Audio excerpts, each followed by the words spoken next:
quero pedir para todos os profissionais dessa unidade de saúde: atenda o público melhor do que se atende no particular. Porque nenhum consultório particular custa tão caro quanto uma unidade básica de saúde custa para nós. Quando a gente cobra demanda espontânea, a gente não está querendo pressionar o médico, a equipe, nem nada disso. Não. Nós estamos falando que a média de atendimento por consulta é muito abaixo do que a média de atendimento esperada. E a população clama, ela precisa. Às vezes ela tem que ficar marcando uma consulta daqui a 30 dias. Não pode ser assim. A nossa expectativa é que as pessoas consigam ser atendidas.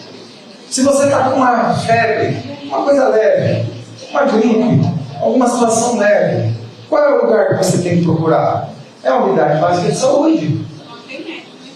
Quando tem médico?